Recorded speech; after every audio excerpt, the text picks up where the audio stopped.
the Knicks have got to bounce back. Okay, they got a home game against Utah. Utah's a pretty decent team. They're not a bad team.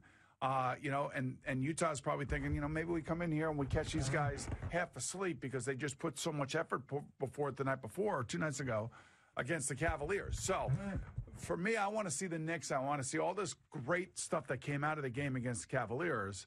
I want to see them fight to not get caught into a losing streak. Especially on their home floor. Right, you got to win. Especially home. Especially after exerting so much energy to try to beat LeBron and the Cavaliers. Well, and here's why it's good that they're not playing on a back-to-back, because there's really no excuse in terms of being tired or back-to-back. They had the day off. Right. They should be fine. The question would be more what you said yesterday, is there a letdown? Don't let it be. Playing? Now, here's the thing. I don't know if you saw this, and this is why the Giants got caught into this. They got caught into a losing streak. They got trapped. They lost their best player against San Diego. San Diego comes in here and beat them. Had no business doing that. And all of a sudden, the thing kind of spirals out of control. And it's more a mental thing now, I think, for the Giants than anything else. But you listen to what Tim Hardaway said. Okay, so there's obviously a couple articles written about him because when he was originally signed, everybody said this is bad money. Why are they giving this kind of money to this guy? And this guy has been nothing but money since he's got here, and he's got the edge. He's got the chip on his shoulder. And as Mark Berman writes today, he hates the media and all this other stuff. Good for him, whatever. But he says this.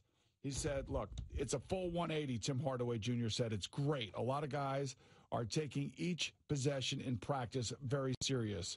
We're building our game. We're building a culture here. When we step to this practice, where all ears and minds are now open. Everyone is giving their input. Everyone is locked in on both ends of the floor.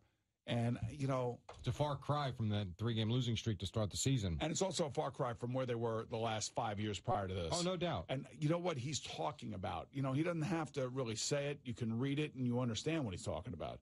The culture around the team between Phil Jackson and Carmelo Anthony and the direct that we were watching is no longer there, that there's an openness between these players.